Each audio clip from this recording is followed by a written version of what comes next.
What's up, everybody? We're back. Core U's Bloody History. We are going to continue on with these Jack Ruby FBI files.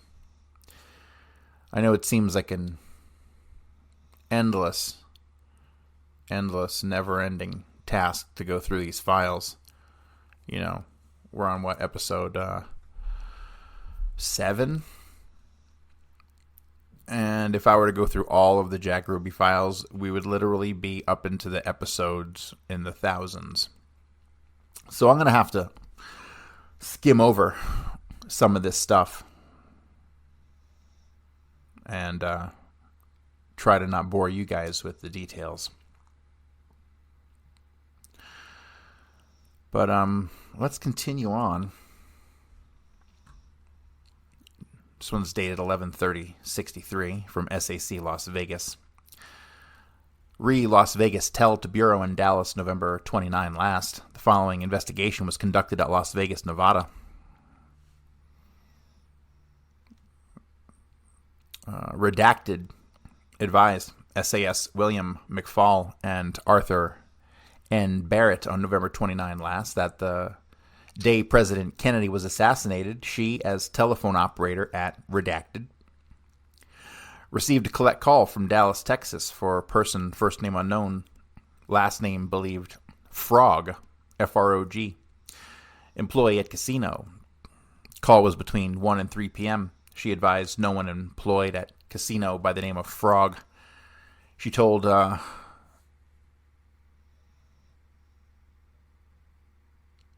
can't see what that says. Something along the lines, probably like Dallas Field Office, Dallas, Texas, could not be accepted. Individual placing call from Dallas was a person by the name of Jack Ruby.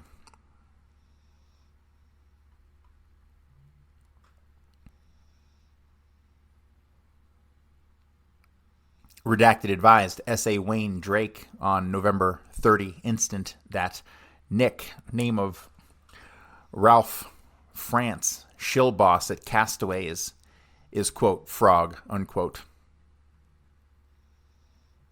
Details: Ralph J. France. There we go. Ralph J. France, a.k.a. Frog. 914 South 2nd Street. Employed as shill boss at Castaways Casino, advised S.A. Wayne Drake on November 30 instant he is not acquainted with Jack Ruby, has no friends or associates in Dallas, Texas.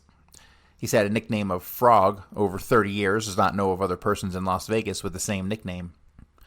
On November 29 last, the following individuals advised S.A. Allen W. Hansen, a check flight manifest of flights out of Dallas, Texas to Las Vegas for period November 11 through 24 last, failed to identify any passengers identical with subject.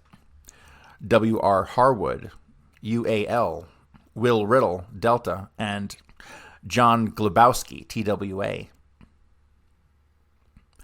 The following investigation was conducted by S.A. Carl F. Freeman. Richard Brand, White Sands Motel, advised on November 29 last that Lee Sharon Wilson, stage name Lee Sharon, former Tropicana Hotel showgirl, and former resident at his motel. To Brand's knowledge, Sharon departed Las Vegas September 62 when her show at Tropicana closed. Brand has no knowledge of Sharon's whereabouts, however, recalls Sharon's husband, named Skeet Wilson, used car salesman in Dallas, Texas, 62. Carolyn Parker, Clark County, S.O., advised their records reveal Lee Sharon's stage name, true name, Mrs. James G. Wilson, on December 25, 61, reported a theft from her automobile. Sharon listed Tropicana Hotel as her residence and business address, and occupation as showgirl. Acquaintance: Louis Joseph McWillie, pit boss, Thunderbird Hotel. Home phone number 735-4303. Telephonically advised today. He had, during the month of August last, received telephone calls at the Thunderbird Hotel and is home from Jack Ruby. These calls pertain to Ruby's difficulty with the union, American Guild of Variety Artists, the AGVA, McWillie recalls sometime in August last or thereafter, Ruby made trip to New York City to see someone at AGVA office. He does not know who Ruby contacted in New York, but does recall receiving a postcard from Ruby, who was in New York City. FD 302 being forwarded to Dallas by AM. Dallas note, Lee Sharon Wilson, reportedly good friend of Ruby.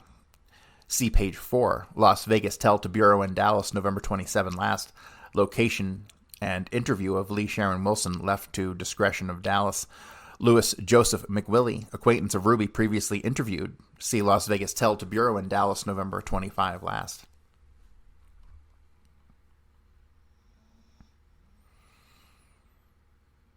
To Director FBI. Attention Civil Rights Section, Dallas and New York, from SAC Washington. The usual suspects, Jack Leon Ruby, a.k.a. Lee Harvey Oswald, a.k.a. victim deceased. Read Detroit Tell, November 30 last. Witness victim murder. On December 1 instant, Michael, looks like St. Paul, S-T-P-O-L, representative, France Press News Agency, Washington, D.C., advised S.A. Richard W. Kaiser that report Francois Pellew is assigned to New York office of that agency in the Associated Press building. Stated Pellew as of this date at Hotel Statler, Dallas, scheduled to return to New York December 1 or December 2nd, 63. If not already done, Dallas locate and interview Pellew. Dallas advised New York if Pellew departed Dallas, noting that New York received reference Tell. 12-163 to the director from SAC, Philadelphia. Reference Jack Ruby, Lee Harvey Oswald, etc. Samuel Berger, 1811 West 68th Avenue, Philadelphia, advised S.A. Michael B. Davey, 12-163. He formerly manufactured punch boards at 317 North High Street and 208 South Charles Street, B.A. He's been in the punchboard business since the late 1920s and formerly called on candy and tobacco jobbers in the Wilkes Barre area. He cannot recall ever seeing or hearing of subject or brother. Photos of subject appearing in press not familiar to Berger.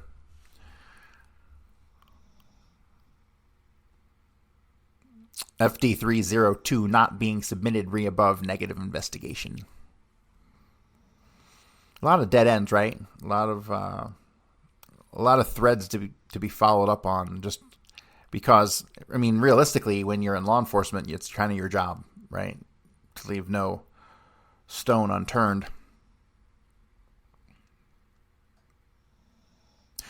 Okay. Telephone call from S.A. Vincent E. Drain, Dallas to San Antonio, November 30 last. Okay, Vincent Drain. This guy is interesting to me for the reason that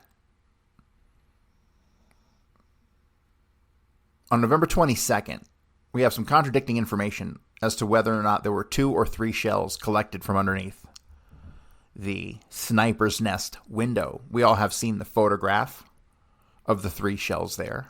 That means nothing.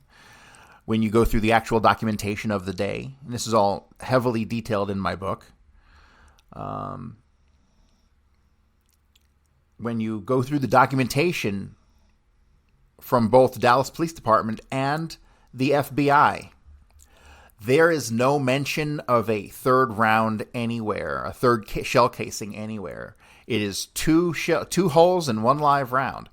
And that is in all of the crime scene documentation. It's in all of the police reports. It's in all of the evidence reports. It's everywhere as 2.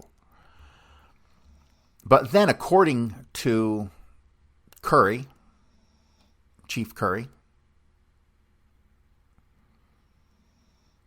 he gets a call from the FBI, Vincent Drain in particular, on November the 27th, at which time Vince Drain requests the additional hull. And this is when we first come to learn that Curry had stuck it in his pocket, allegedly, and just held on to it for no reason for 5 days until Vince Drain calls him and says that at 1 o'clock in the morning, right? This is in Curry's report, and says that he wants the hull and something else related to the case. I forget what the other thing was. The problem is, like, there's so much contradictory information as to the chain of custody of the hulls, the alteration of one document from 2 to 3 with like a pen, handwriting over the printed document. So there's a lot wrong with the shell casings surrounding the Carcano. And Vince Drain is the guy who requested the third hull because he was aware. I guess somehow he knew there were 2 rounds and didn't ask for the third for 5 days for whatever reason. He said the commission wanted it, but what commission? This was 5 days in. There was no commission yet. Maybe an FBI internal commission. But yeah, Vince Drain is a name that just I need to spend some more time on. All right, moving on. Frank Bernard Johnston, photographer, United Press International, American Statesman Building, Austin, Texas, home address 3011, Witness Apartment 205, advised S.A.H.T. Burke on November 30 last as follows. Johnston holds press cards issued by Austin PD and Texas DPS, Austin, Texas. He went to Dallas on November 22 last, and after covering an assignment to secure photographs at rooming house where Lee Harvey Oswald lived, he was assigned to cover 3rd floor, City Hall, Dallas, night of November 22 last, where Oswald was being questioned. No one asked him for identification, and none was shown by him. He remained on this assignment until after midnight, perhaps as late as 2 a.m., November 23 last. Present during this time were Pete Fisher, UPI photographer, New Orleans, Louisiana, Ferd Kaufman, photographer, Associated Press, Dallas, an unknown TV cameraman, and several reporters. Names of papers they represented are not known to Johnson. Johnson does not know whether there was anyone present on the 3rd floor other than photographers and reporters and police, since he has never worked in Dallas before and knows very few people there. On November 23, Johnston returned to 3rd floor, City Hall, Dallas, between 6 a.m. and 7 a.m. and relieved William Raley, UPI.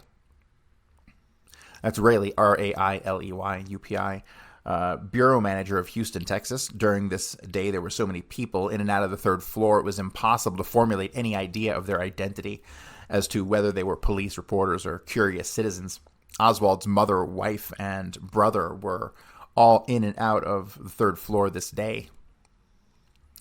On one occasion on November 23 last, Oswald was brought out of the elevator on the 3rd floor into an interrogation room, and Johnston made photographs of him as well as the above-mentioned relatives. Johnston cannot recall ever having spoken to Jack Ruby at any time and has never met him officially. He recalls having seen Ruby on the 3rd floor of City Hall during the day, November 23. He recalls having seen Ruby on the 3rd floor of City Hall during the day, November 23. Well, I'll give you a hint. That was not Jack Ruby. Johnston went off duty after 11 p.m. on November 23 after spending all day on the 3rd floor. About 4:30 a.m. November 24, Johnston relieved Pete Fisher in the basement of City Hall, Dallas. Fisher had his rented car parked in the basement of City Hall, at that time just opposite the hallway where Oswald was shot. Johnston recalls asking Fisher how he happened to get his car into that location, and Fisher replied that he just drove it and parked there. Johnson showed no identification to get into City Hall basement, but recalls introducing himself to Lieutenant Wiggins, booking desk, Dallas PD basement, and told him orally that he was a UPI photographer. Johnston recalls seeing a freelance photographer, name not known, in the basement of City Hall that morning with a 35mm Nikon-F camera described as 24-25 years. White male, 6 feet tall, dark hair, 150 to 165 pounds, slender build. This man said he had been there all night and stood near Johnston waiting for a considerable time. Others known to have been in City Hall basement in Dallas on November 24 are as follows. Mike Smith, Jack Beers, Bob Jackson. Jack Beers is the one who took the photographs of the 3 tramps. Bob Jackson, he was in Dealey Plaza 2. A man with National Broadcasting Company who had a movie rig, name unknown.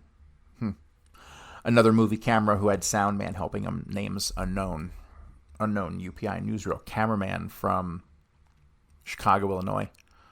7 numerous persons thought to be newspaper reporters, names unknown. 8, Lieutenant Wiggins and his staff. 9, Jack Ruby, who was not observed in the basement until the time Oswald was brought out, and Ruby seemed to come up from behind where Johnston was standing, then pushed in front of Johnston as Oswald approached. Johnston took 3 photographs of Oswald.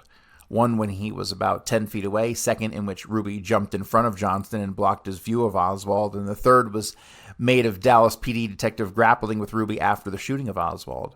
Prior to Oswald being brought out of the elevator in City Hall basement, a large number of police made a chain along the route Oswald would take from the elevator to the waiting car. Captain Will Fritz, Dallas PD, proceeded out of the elevator with 2 other detectives on each side of Oswald. Someone remarked, here he comes. After Johnson took his first photograph of Oswald, he recalls seeing Ruby's image in his viewfinder camera before he snapped second photograph, and he recalls Ruby remarked, "You son of a bitch." Then Johnson saw a flash from what he supposed was a gun that sounded like a firecracker.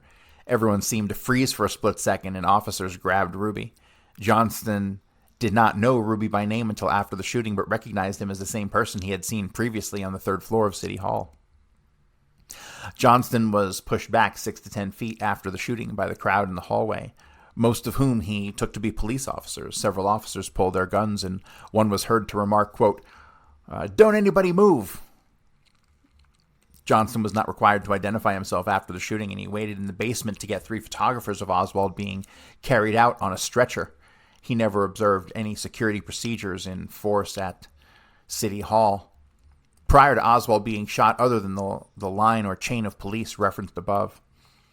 After the shooting on November 24 last, Johnston went back to the 3rd floor of City Hall, and at that time recalls having to exhibit his press card for admission. And again on November 25 last, on the 3rd floor of City Hall, he was required to exhibit his press card. On this latter occasion, he was trying to get photographs of Jack Ruby. Later on November 25 last, he went to the basement of City Hall to get a photograph of Jack Ruby, and on this occasion, no one challenged him, and he did not show his press card.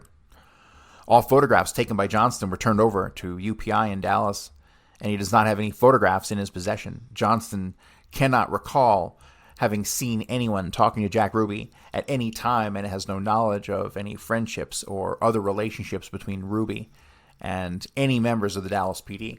No leads are being set out regarding any other persons listed above, since Dallas is believed to already known of their presence at City Hall. 12-1 to director from SAC Chicago.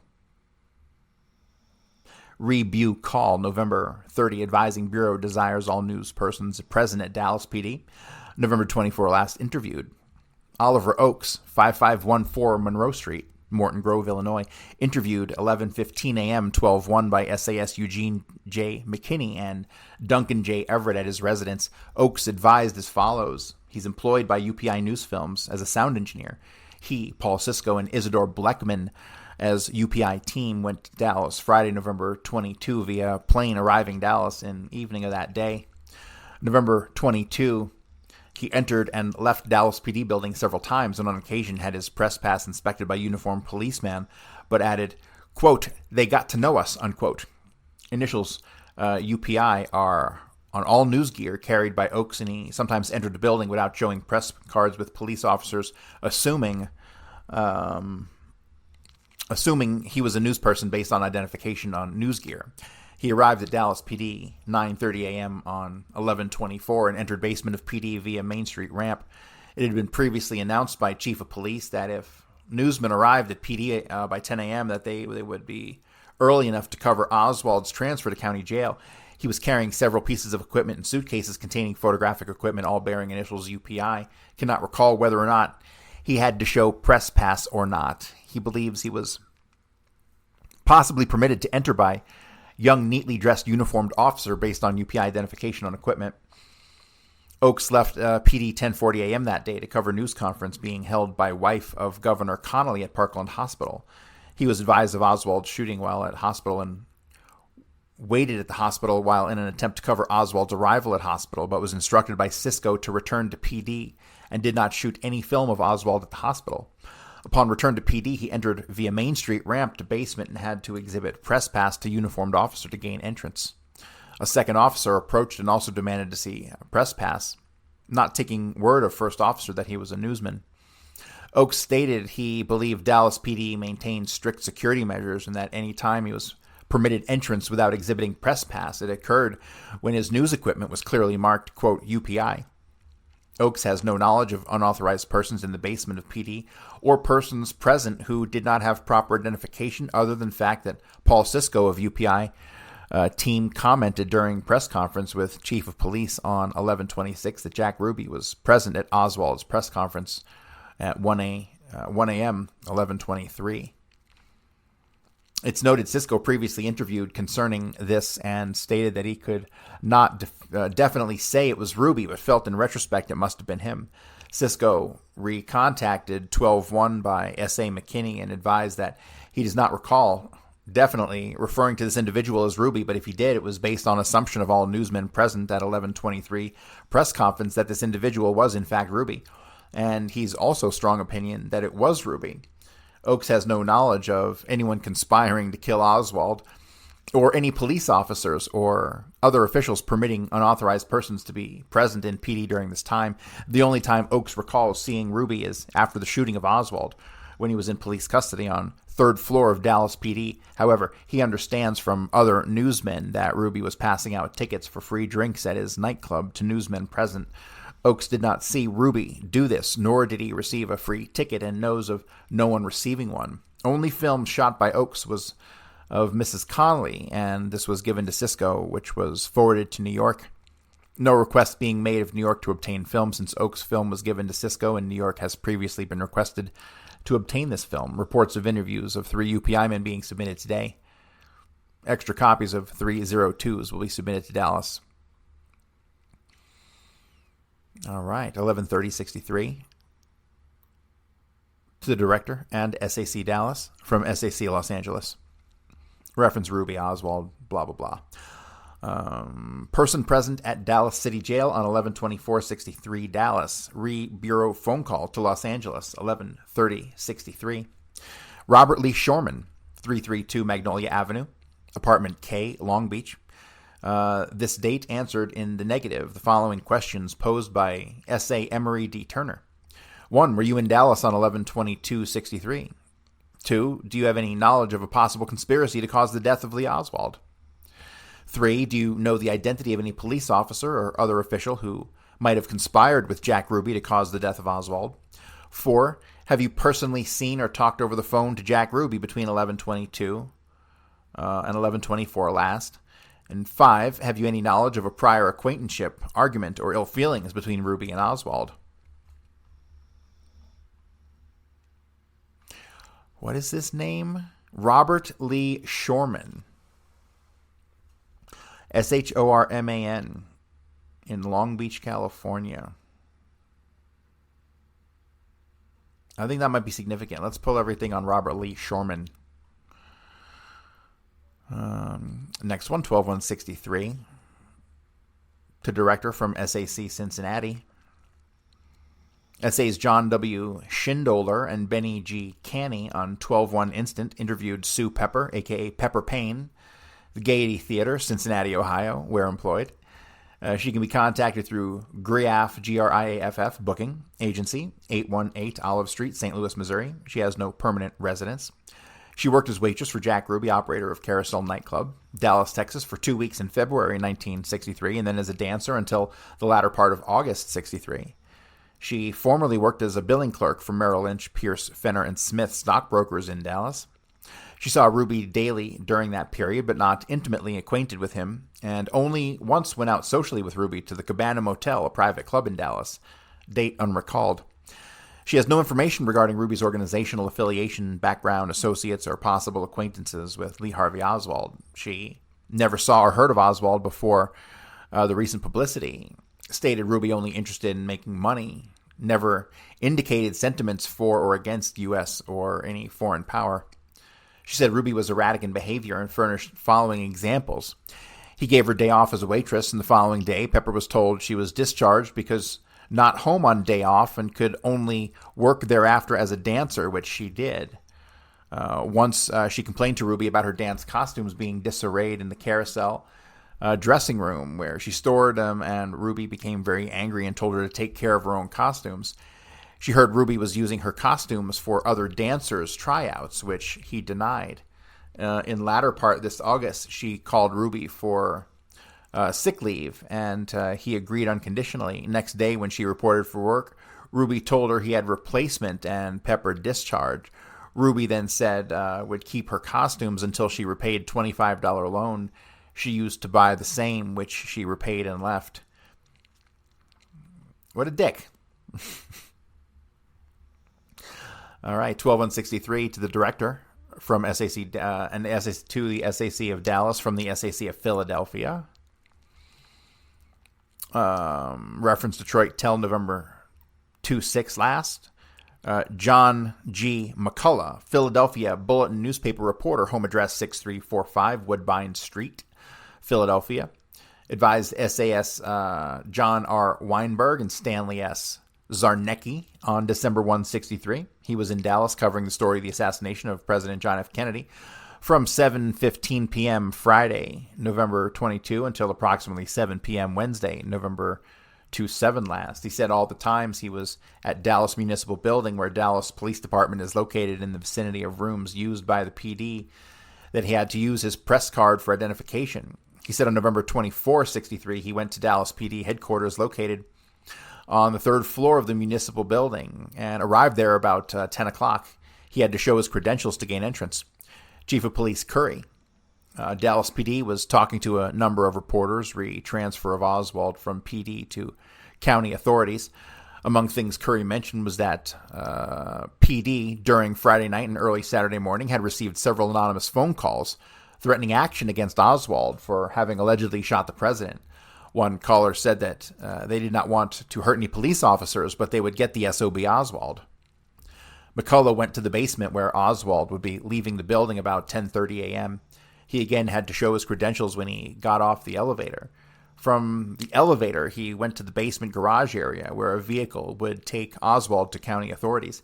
He again had to show his credentials when he came into this immediate area. He also said he noticed police checking police cars in this underground parking area to see that no one was in automobiles, and that they were also taking shotguns out of patrol cars, which are normally kept in them. Unknown Dallas PD sergeant was heard by McCullough to say these guns had been placed in PD property room. McCullough estimated there were probably 50 police officers in uniforms in the basement area, some armed with 12-gauge shotguns. He said a crowd of approximately... Sorry, I'm laughing. I'm laughing because you got a bunch of cops standing around a basement with 12-gauge shotguns, and this is like a theme that goes on. And it seems like no matter how many fucking guns you have, you can never stop the attempted assassin, ever. Because you'll always have the jump, right? Like the hacker is always one step ahead of the fucking IT guy, right? Same thing. You could have a million guys with guns there, and the fucking assassin can still get the shot off. He said a crowd of approximately 100 people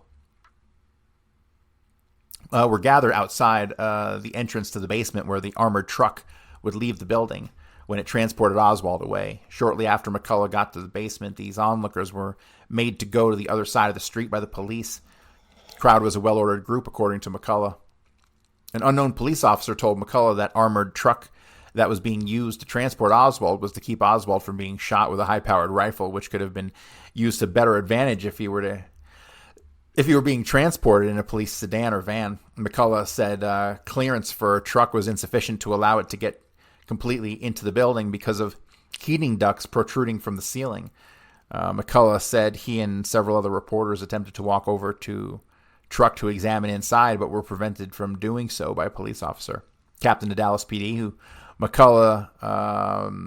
name McCullough did not know, briefed the press on the procedure that would be followed at the time Oswald was being taken through the basement to the truck.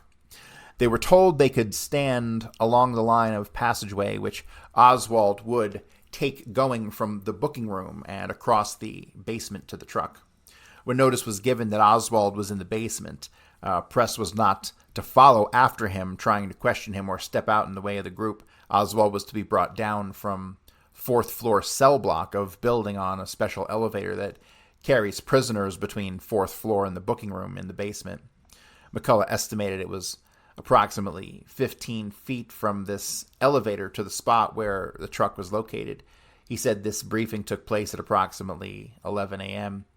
He said there was a police car unmarked, parked right behind the truck, and shortly after a green police car was parked behind that car.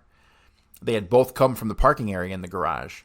The area of the corridor that Oswald was to walk through was well lighted as a result of need for light for TV cameras.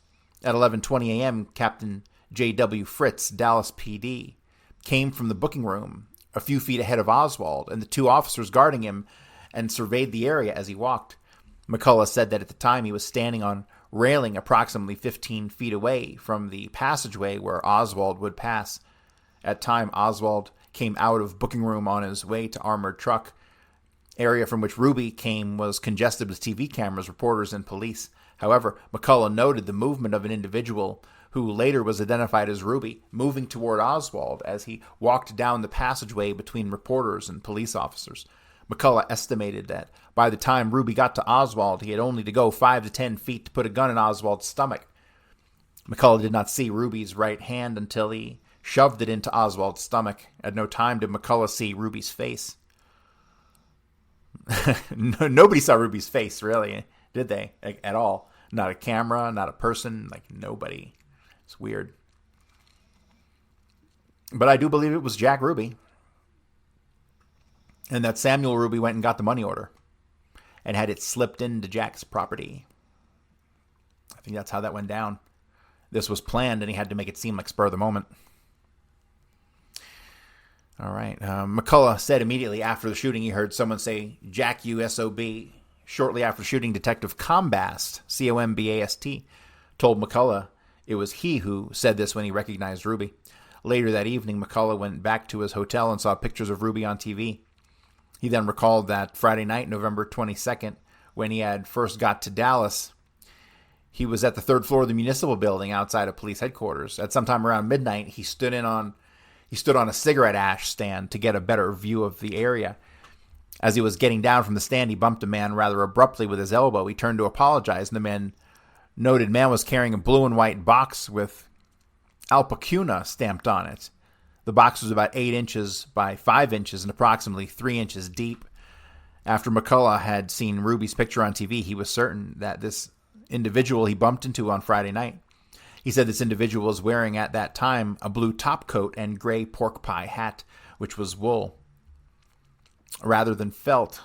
This was a different hat than Ruby had at the time he shot Oswald. Approximately 1 hour later that night, which was probably early Saturday morning, November 2-3, Dallas PD had a press conference at which Oswald was allowed to be photographed and some questions asked by the press. Conference was held in the lineup room of the Dallas PD and lasted approximately 10 to 15 minutes. McCullough estimated there were at least 100 people present. He did not see Ruby then, but after Ruby shot Oswald, Justice of the Peace David L. Johnston, who handled Oswald's arraignment, told McCullough after Oswald's death that immediately after this conference, Ruby came up to Johnston, introduced himself, and gave Johnston a business card advertising the Carousel Club night spot, which Ruby owned. McCullough said Johnston told him the dress of Ruby was the same as McCullough and had noted approximately an hour earlier. McCullough said on Sunday, November 2-4, following the shooting of Oswald, several reporters whose identities he did not know mentioned that Friday night and early Saturday morning, Ruby had passed out these same business cards advertising Carousel nightclub. They were gray cards with red printing. Reporters had gotten the cards from Ruby in the municipal building around the police department. McCullough, who said he had traveled on campaign trips with former President Kennedy and also on presidential trips with former President Eisenhower, said that, in his opinion, the security maintained by the Dallas police during the weekend of President's assassination was good, considering tremendous number of press and TV people which were there, and also the great amount of coverage given the story through radio and TV. He said he recalls of no instance of any unauthorized individual being around police department, with the exception of Friday night when he accidentally bumped into Jack Ruby. McCullough said he had no information that anyone had conspired with Ruby to kill Oswald, or that there had been any indication that any police officer had willfully allowed shooting of Oswald. McCullough also advised he had no information regarding any relationship between Ruby and Oswald prior to the time of the killing of Oswald.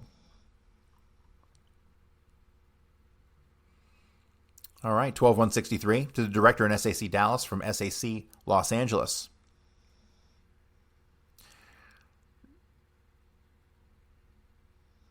As a result of telephone call from Jack Ruby to Reprise Records, Hollywood, California, in August of 63, S.A. Claude E. Willis interviewed Michael Shore, publicity agent, 1347 Cahuenga Boulevard, Hollywood, on November 27 last.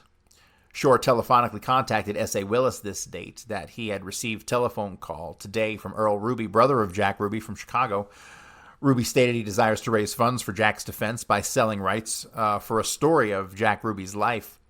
Shore suggested William Reed Woodfield, 1236 Rye Street, Studio City, California, well-known photographer, independent writer and biographer who aided in writing The Ninth Life concerning Carol Chessman. Don't know anything about that. Shore contacted Woodfield, who requested that Shore fly with him to Dallas to introduce him to Jack Ruby. Earl Ruby stated his brother has no money for defense and would depend on funds raised from the story of his life. Shore stated Woodfield, and he will contact Earl Ruby to see if he agrees to Woodfield's handling the story. Shore stated he did not want to become involved without first advising the FBI. Shore was clearly advised that this was a matter for his own decision. Shore stated he had called Ruby's sister Eva Grant in Dallas, who indicated she feels Jack does not have adequate legal defense. Woodfield also voluntarily telephonically contacted S.A. Willis from Shore's office, stating that he's already made several inquiries around the world concerning the value of Jack Ruby's story. He stated he and Shore had high regard for President Kennedy, and they feel Ruby has a right to proper defense. Woodfield was also advised that any action taken by him was a matter for his own decision. Woodfield stated he would like to help the FBI any way he can, but if he gets Ruby's story, it should be kept confidential until published, above furnished for the information of Bureau in Dallas. 12163, to director and SAC Dallas from Los Angeles. Rebutel to L.A., November 30 last. David Flint, Mike Smith, 2321 Chandler Street, Burbank, California, advised S.A. Eugene I. Tuggy, Jr. on December 1 instant he's employed as a photographer for Associated Press, Los Angeles, and was in Dallas PD basement on November 24 last when Oswald was shot. Smith was back in crowd of newsmen and did not see shooting but heard the shot. Smith does not know Ruby, but believes he saw Ruby present in the Dallas PD show-up room, where Oswald was brought for about 3 minutes, sometime between 9 and 9:30 p.m., November 22 last, for members of the press to photograph. After the shooting of Oswald, Smith heard that Ruby was present during the press conference held by District Attorney Wade on Saturday evening, November 23 last. Smith believes that he obtained this information from Fred Kaufman, AP photographer, Dallas, Texas. Smith said that DA Wade made comment to press Sunday evening, November 24 last, that Ruby had been present during the Saturday press conference and had asked him a question. Smith also stated Fred Kaufman told him Ruby had given him Kaufman a business card and invited Kaufman to visit his club.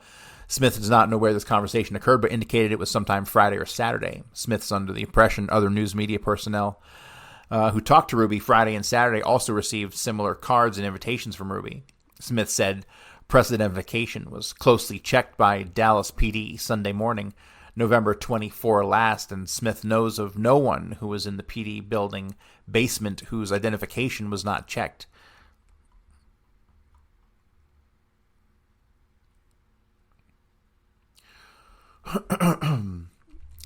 November 28th. Reference Ruby's San Francisco past employment and residence. On November 27, 1963, Harry Solovit, 4754 Clarendon, Chicago, Illinois, advised S.A. Robert L. Malone that He's known Jack Sparky Rubenstein and family practically all of his life. He related his most frequent contact with Sparky occurred while both were employed as newspaper subscription salesmen in the San Francisco, California area between the years 1936 and 39. He recalled that he met Sparky and his sister Eva Grant in San Francisco about 1936, at which time Sparky lived with Eva at Jones and Eddy Streets. He stated both Sparky and his sisters were first employed by the San Francisco Call Bulletin newspaper and later by the San Francisco Examiner. He related Sparky left San Francisco about 1938 and he did not see him again until he saw him in Chicago right after World War II, where Sparky was engaged in a business known as Earl Products with his brothers Earl and Sam Rubenstein. Samuel Ruby. There we go. We got a reference to Samuel Ruby. Unbelievable. He stated Earl Products manufactured and sold miscellaneous items such as salt and pepper shakers, screwdriver sets, etc. He said Sparky subsequently left this business following a family dispute and went to Dallas, Texas, where his sister Eva Grant had opened a nightclub. He related he's not certain when Sparky went to Dallas, but believes it may have been in 1947 or 48. He recalled that he loaned Eva Grant $500 to help her open the Dallas nightclub, and Sparky was not yet in Dallas when he went there in 1947 to see Eva and the club. He advised he did not see Sparky again until Sparky's father died, and he saw Sparky at the funeral in Chicago. He said his last personal contact with Sparky occurred in Chicago about 1 year after the funeral.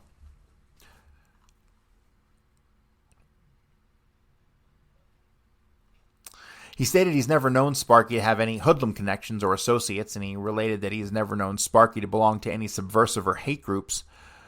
He said that to his knowledge, Sparky Rubenstein never gambled, smoked, or drank in excess. He said he heard that Sparky had some connection with the Union in Chicago before he went to San Francisco, but he does not know what that connection may have been. Solovit was unable to furnish the identity of any associates of Sparky, not already known and interviewed.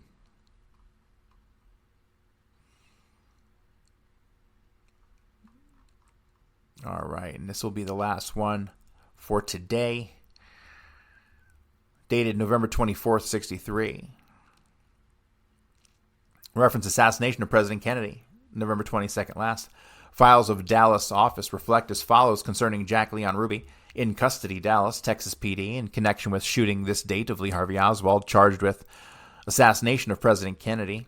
Jack Leon Ruby, in March 59, resided 4560 Hawthorne Street, Dallas. LA 8-4243, operated Vegas Club, 3508 Oak Lawn, Dallas. Phone LA 8-4775. He was born March 25, 1911, Chicago, Illinois. 5'9", 194 pounds, build heavy. Brown hair and eyes, medium complexion, race white. Fingerprint classification 19. L over M, 9 over 1. U over U. OIM over OII. 7 over 6, fingerprinted Dallas PD. Their number 36398, charged investigation of violation state liquor law. Returned from FBI Identification Division, August 6, 59.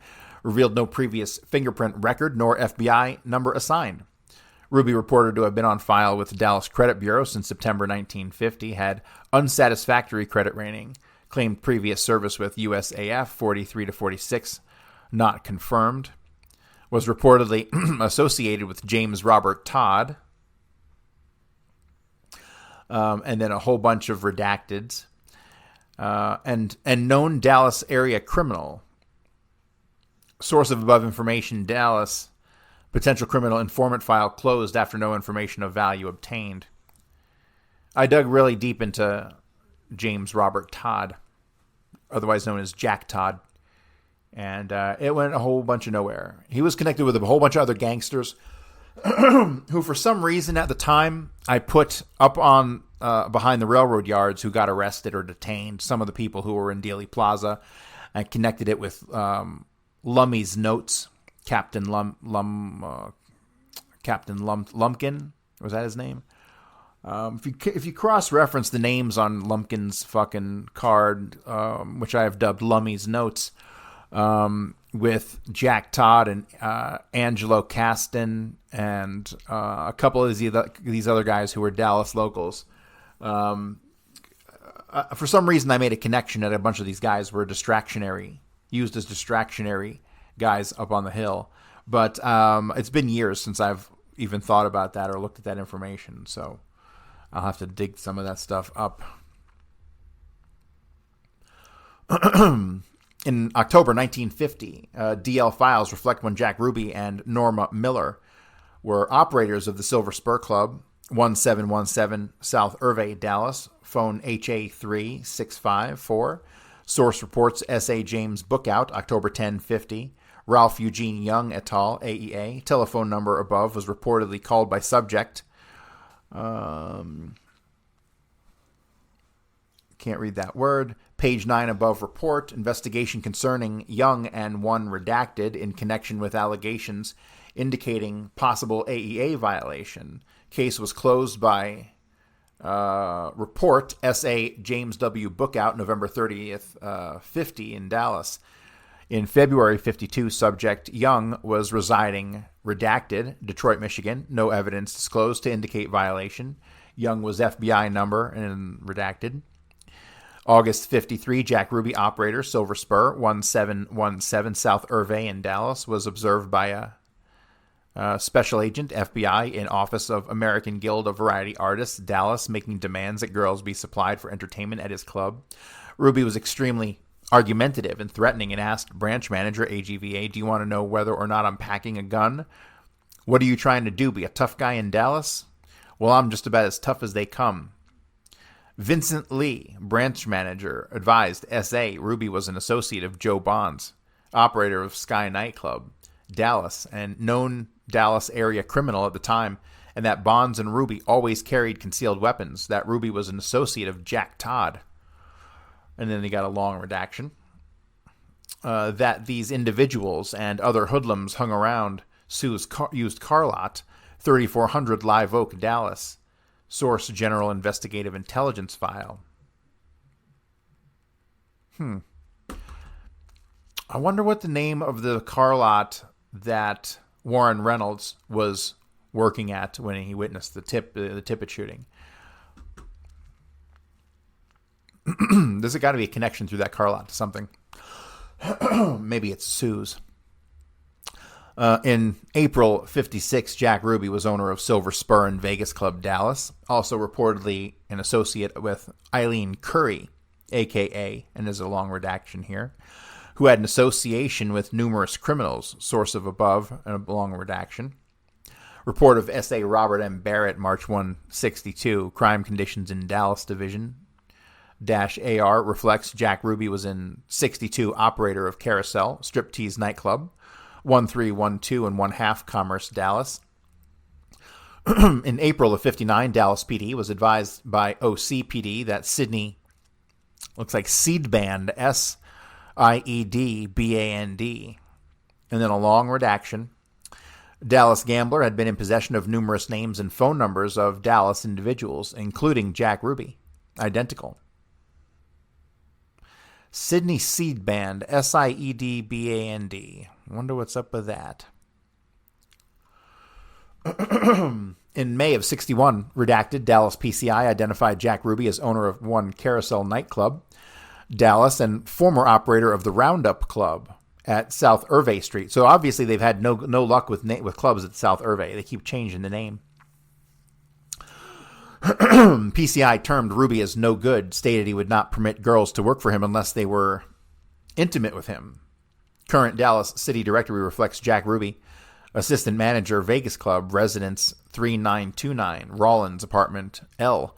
No wife listed, no telephone listing for Ruby in Dallas phone directory.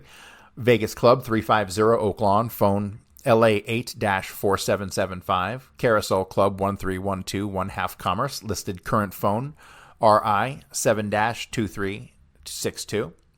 Dallas files include photo of Ruby taken at Dallas PD, December 5, 54.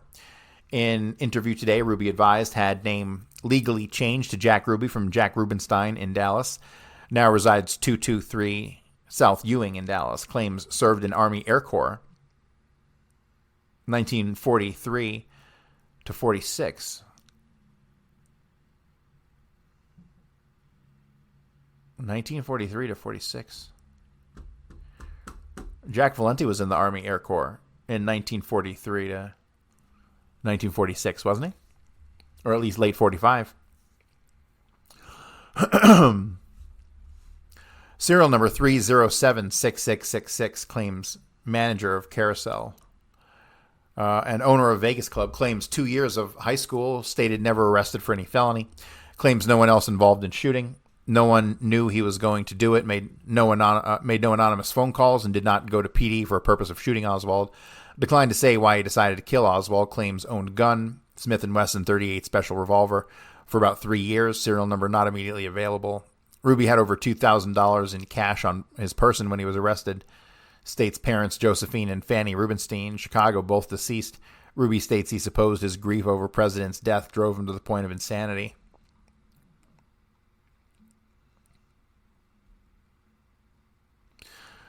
All right. And that's going to do it for today. We'll pick up here next time. But thanks for tuning in, everybody.